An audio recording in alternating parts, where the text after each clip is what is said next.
adalah kawan yang setia. Di dalam lembah kekelaman sekalipun Dia tetap menemani kita. Dialah pengharapan hidup kita. Dialah sahabat yang setia, yang akan menemani di waktu kekelaman. Dan juga dialah sahabat akan menemani kita waktu Dia datang dipermuliakan ke dunia ini. Mari kita menyembah Dia. Dialah satu-satunya Allah. Tidak ada Allah yang lain selain daripada Dia. Itulah Yesus Kristus Tuhan dan Juru Selamat setiap orang yang percaya kepadanya, yang juga mati di kayu salib untuk mengampuni dosa dan bangkit dari antara orang mati. Oleh Dialah semuanya orang akan mendapatkan hidup yang kekal bagi orang yang mau menerima dan percaya kepadanya. Mari kita berdoa dan menyembah Dia. Bapa kami yang di surga, kami menyembah Engkau berdasarkan Yesus Kristus Tuhan dan Juru Selamat kami. Dialah satu-satunya yang kami kenal, dan tidak ada Allah yang lain, yang di dalamnya kami mendapatkan pengharapan yang kekal. Karena itu kami menyembah Dikau dan memuji nama-Mu yang terus menceritakan kebenaran Injil-Mu itu, sampai kami mengakui inilah kebenaran, dan di dalamnya buatlah hati kami teduh dan mengalami damai sejahtera. Terima kasih Tuhan, kami menyembah dan memuliakan nama-Mu. Engkaulah satu-satunya Allah. Di dalam Yesus Kristus Tuhan kami berdoa. Amin. Mari kita lanjutkan pembacaan dari surat Roma pasal 1 ayat 5.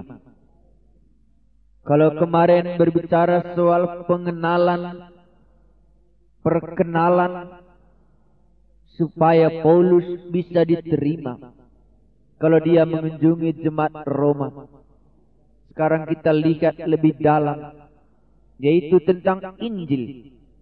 Kemarin kita sudah berbicara Injil itu ialah yang telah diberitakan di dalam nabi-nabi. Dan Injil itu ialah secara daging dari keturunan Daud, dan secara roh dibangkitkan dari antara orang mati, dan Dia itulah Anak Allah. Di sini ayat yang kelima masih dilanjutkan tentang Injil itu.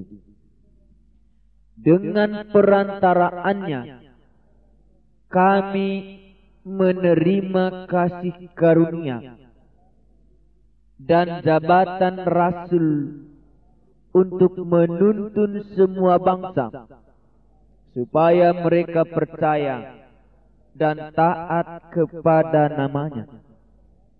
Kamu juga termasuk di antara mereka, kamu yang telah dipanggil menjadi milik Kristus.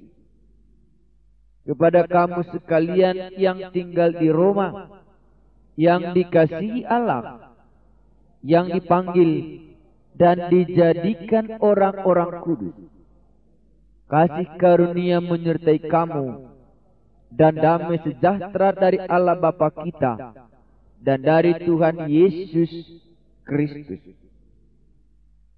Saudara-saudara yang kekasih, Paulus melanjutkan, dengan perantaraannya kami menerima kasih karunia dan jabatan rasul untuk menuntun semua bangsa supaya mereka percaya dan taat kepada nama-Nya. Sesudah jelas bagi kita, Injil itu ialah Anak Allah itu sendiri, itulah Yesus Kristus. Injil itu ialah dari keturunan Daud, Dan sekarang dia menceritakan dengan perantaraannya kami menerima kasih karunia. Dengan perantaraan Injil Allah itulah kami dapat menerima kasih karunia. Kita sering berbicara Allah itu kasih, Allah itu maha murah, Allah itu penuh dengan kasih karunia. Benar 100% pendapat saudara itu bahwa Allah itu kasih adanya. Benar pendapat saudara bahwa Allah itu maha kuasa. Benar pendapat saudara Allah itu kasih adanya. Dengan perantaraannya kami menerima kasih karunia. Tetapi kasih Allah itu dapat kita terima hanya melalui perantaraannya. Kasih Allah yang besar itu dapat kami terima hanya melalui perantaraan anaknya Yesus Kristus dari keturunan Daud dan anak Allah yang bangkit dari antara orang mati. Semua orang akui Allah itu kasih. Di sini Paulus menceritakan hal itu. Bagaimana dia dapat menerima kasih karunia itu. Kasih karunia itu dapat dia terima melalui perantaraannya. Jadi kalau dia menjadi rasul, kalau dia menjadi hamba Kristus Yesus, dan kalau dia memberitakan Injil, itu dia terima semua dari perantaraan anaknya itu sendiri. Paulus tidak mengakui bahwa dia menerima kerasulannya karena ada surat dari kumpulan rasul-rasul di Yerusalem. Paulus tidak mengakui bahwa dia menjadi rasul karena diangkat oleh orang lain.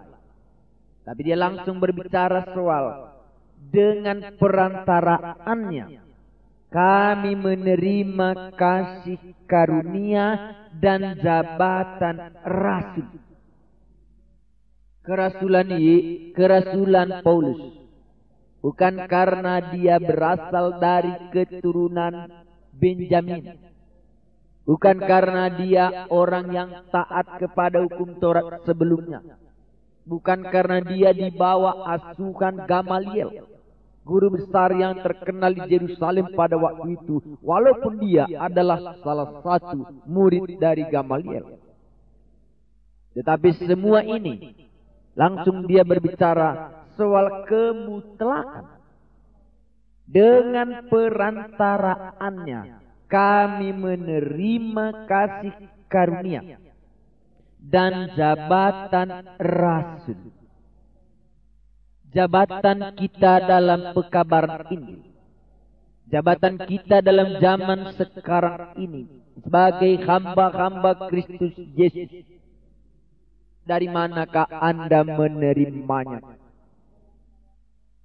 Dengan perantaranya kami menerima kasih karunia dan jabatan rasul untuk menuntun semua bangsa. Masih adakah di dalam hati kita bahwa jabatan kita sebagai hamba Tuhan, apapun jabatan itu, apakah sebagai rasul, apakah sebagai pemberita Injil, apakah Anda dapat berkata ini melalui perantaraan anaknya Yesus Kristus saya berdiri untuk menyatakan Injil itu. Dengan perantaraannya kami menerima kasih karunia dan jabatan rasul. Dasarnya dia menjadi rasul dan menjadi pemberita Injil Karena kasih karunia melalui Yesus Kristus. Kalau Allah itu kasih, Allah itu maha kuasa, baru kita bisa menerima kasih Allah itu melalui perantaraan anaknya. Inilah yang kita harus renungkan. Yohanes 3:16 berkata, Allah itu begitu besar kasih Allah akan dunia ini, sehingga dia mengaruniakan anaknya yang tunggal, supaya setiap orang yang percaya kepadanya tidak binasa, melainkan beroleh hidup yang kekal. Kasih Allah itu dapat kita terima, khususnya kasih karunia sehubungan dengan keselamatan itu harus di dalam Injil. Yesus Kristus Tuhan Juru Selamat yang sudah bangkit dari antara orang mati itu, yang sudah diberitakan oleh nabi-nabi yang datang dari keturunan Daud yang sudah dijanjikan sebelumnya. Seterusnya, dengan perantarannya kami menerima kasih karunia dan jabatan rasul untuk menuntun semua bangsa supaya mereka percaya dan taat kepada nama-Nya. Apa gunanya dia menerima jabatan itu? Apakah gunanya jabatan Paulus sebagai rasul, sebagai pemberita Injil? Apa gunanya jabatan itu? Dia ceritakan, untuk menuntun semua bangsa, untuk menuntun semua bangsa supaya mereka percaya dan taat kepada nama-Nya. Jelas dan terang, kalau jabatan pemberita Injil ini saya terima, tujuannya supaya Anda percaya kepada nama satu itulah Yesus Anak Allah, supaya orang percaya. Jabatan kita sebagai hamba Tuhan zaman sekarang ini harus kita katakan, jabatan ini kuterima supaya mereka kutuntun, supaya mereka percaya kepada Injil Yesus Kristus itu. Dialah Anak Allah, dialah yang sudah dijanjikan oleh nabi-nabi. Jabatan sebagai rasul, jabatan sebagai pekabar Injil, menuntun orang supaya percaya bahwa dia mengakui Yesus itu adalah Anak Allah yang datang dari keturunan Daud. Jabatan kita sebagai hamba Tuhan, bolehkah meyakinkan dalam diri kita, jabatan ini kuterima untuk menuntun orang supaya percaya kepada Yesus Kristus? Inilah yang diceritakannya kepada jemaat Roma. Dan yang berikutnya, jabatan ini kuterima bukan saja menuntun mereka supaya percaya, tapi supaya mereka taat kepada nama-Nya. Kalau khotbah disampaikan, Injil diberitakan, dan kalau bukan membuat orang semakin tunduk dan taat kepada Yesus Kristus, itu bukan pemberitaan Injil. Itu bukan jabatan yang diberikan. Karena jabatan pemberita Injil ini saya terima membawa saudara taat kepada Yesus Kristus, sebagaimana Paulus menceritakan, hamba Kristus Yesus. Sebagaimana aku taat kepada Kristus Yesus, demikianlah juga semua yang mendengarkan Injil ini aku akan tuntun supaya taat kepada nama-Nya, tunduk di bawah kuasanya. Sejauh manakah boleh kita menceritakan ini? Tujuan jabatan menuntun orang supaya percaya akan Yesus Kristus. Tujuan jabatan supaya orang taat kepada nama Yesus Kristus itu. Paulus jelas katakan itu kepada jemaat Roma. Dan menurut dengan perantaraannya kami menerima kasih karunia dan jabatan rasul untuk menuntun semua bangsa supaya mereka percaya dan taat kepada namanya. Jangkauan pekabaran Injil semua bangsa, menuntun semua bangsa supaya percaya dan taat. Bolehkah dipisahkan percaya dengan taat? Karena kalau percaya gampang kita mendengarnya. Kalau kita tanya, apakah ibu sudah percaya tentang Yesus? Iya. Kalau memang saya tidak percaya, mana mungkin saya mau dibaptiskan? Apakah Bapak percaya kepada Yesus? Iya, saya percaya. Kalau tidak, masa saya mau menjadi seorang anggota? Tetapi kalau ditanya lebih jauh, sejauh manakah Bapak taat? Sejauh manakah ibu taat kepada Yesus? Baru disambung di belakangnya, baru sedikit. Dan mudah-mudahan kuatkanlah aku supaya aku taat. Untuk taat bukan dikuatkan. Supaya kita bisa taat, itu hanya satu jawabannya, bukan dikuatkan. Menjadi taat itu harus pilihan. Aku taat atau tidak. Jadi jangan lagi kita memikirkan Tuhan supaya menguatkan aku, supaya aku bisa taat.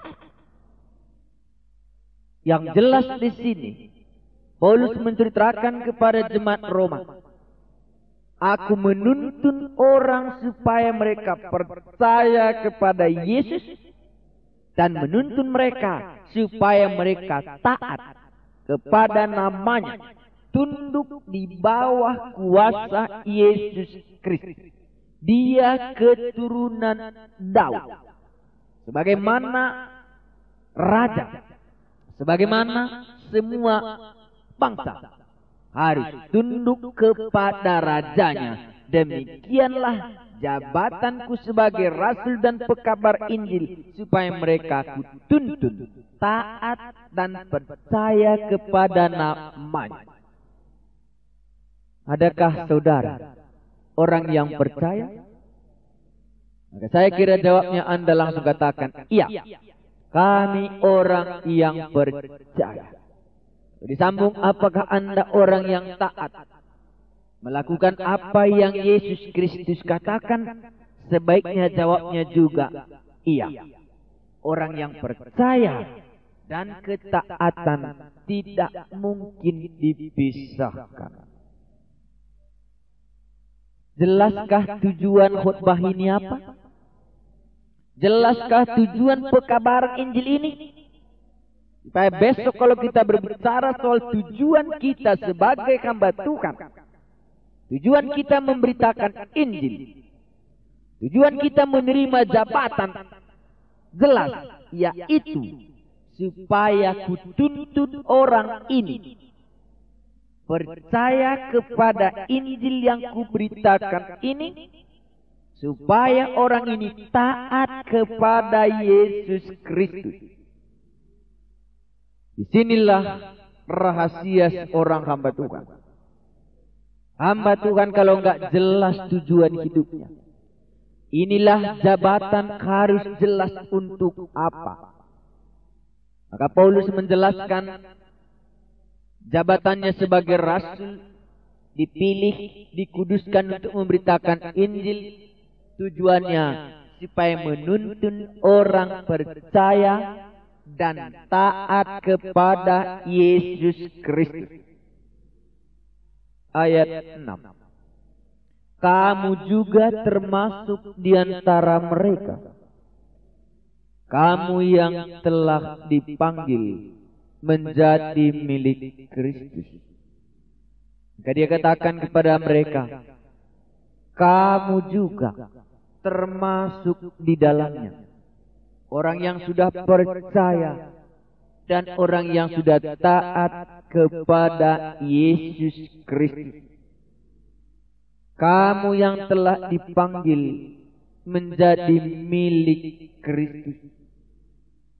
Lebih dalam dia katakan, kalau tadi percaya, kalau tadi taat, sekarang dia sambung satu pengertian yang dalam, menjadi milik Kristus.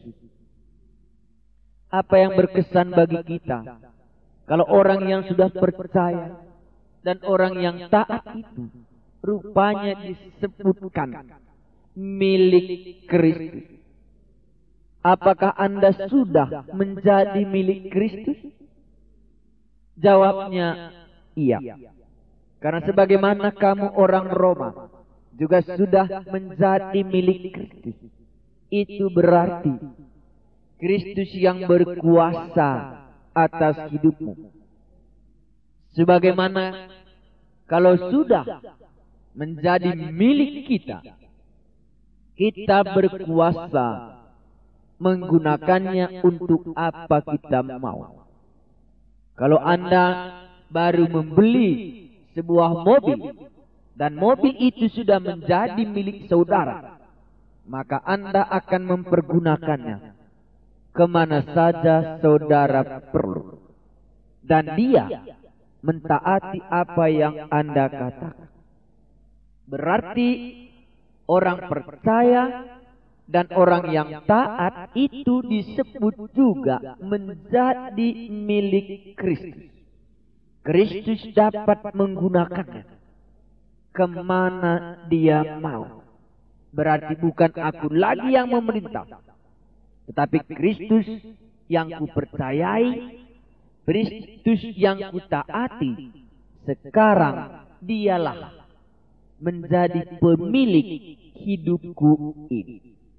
Sebagaimana kalau itu milik saya, maka saya bebas untuk mengaturnya. Sebenarnya menjadi milik Kristus adalah sama artinya menjadi hamba Kristus Yesus. Sebagaimana hamba harus taat kepada tuannya, demikian juga kalau kita sudah menjadi milik Kristus, maka kita akan berkata, hidupku bukannya aku lagi, tapi aku hidup di dalam Kristus dan Kristus di dalam aku. Dari segi ketaatan, kita ini harus mengakui, aku ini milik Kristus. Apa yang dia mau aku lakukan, harus ku perbuat. Barulah benar aku ini menjadi miliknya. Aku menerima jabatan ini supaya kutuntun orang percaya. Aku menerima jabatan ini supaya kutuntun orang menjadi taat. Aku menerima jabatan ini supaya mereka menjadi milik Kristus. Tetapi di balik itu, sebagai milik Kristus, kita sadar ada naungan yang aman. Karena sebagaimana milik kita peliharakan, demikian juga kalau kita sudah menjadi milik Kristus, dia akan menjaga kita seperti buah mata kita, seperti biji mata dijaga oleh tuannya. Demikian juga kita. Kalau kita sudah menjadi milik Kristus, maka Kristus akan menjaga dan memelihara kita. Jabatan ini kuterima menuntun orang supaya percaya. Jabatan ini kuterima supaya menuntun orang taat kepada Kristus. Demikian juga orang yang sudah taat dan sudah percaya itu menjadi milik Kristus. Yang tadinya dia menjadi milik setan. Karena jabatan dan pemberitaan Injil sebagai rasul, mereka berubah dibebaskan dari kuasa kegelapan, dibelenggu oleh dosa, sekarang menjadi milik Kristus. Anda milik siapakah hari ini? Siapakah yang berkuasa dalam hidupmu? Kepada kamu sekalian yang tinggal di Roma, yang dikasihi Allah, yang dipanggil dan dijadikan orang-orang kudus. Sekarang bukan Paulus saja disebutkan orang kudus, tetapi juga jemaat di Roma juga dia sebutkan yang dikasihi Allah, yang dipanggil Allah, dan dijadikan orang-orang kudus. Bukan Paulus saja yang dikhususkan menjadi orang-orang kudus, tetapi semua jemaat di Roma yang sudah percaya, yang sudah taat, yang sudah menjadi milik Kristus harus menjadi orang-orang kudus dan orang-orang yang sudah menerima kasih Allah itu. Kasih karunia menyertai kamu dan damai sejahtera dari Allah Bapa kita dan dari Tuhan Yesus Kristus. Mari kita berdoa. Bapa kami yang di surga, semakin diterangi hati kami bahwa bukan hamba-hamba Tuhan itu saja rupanya harus kudus, tetapi semua jemaat harus dikuduskan untuk Kristus. Itulah tujuan jabatan pemberitaan Injil ini, supaya menuntun semua bangsa percaya bahwa Yesus itu anak Allah dan taat kepadanya dan menjadi milik Kristus. Tuhan, hamba-Mu ini berdoa, kalau ada yang sudah percaya dan belum taat, tuntunlah melalui pemberitaan firman ini, mereka tahu sungguh bahwa mereka juga sudah dikasihi oleh Allah dengan percaya dan taat akan Yesus, menjadi milik Kristus. Kiranya damai sejahtera-Mu menyertai setiap orang yang percaya kepada-Mu. Di dalam Yesus Kristus Tuhan kami berdoa. Amin.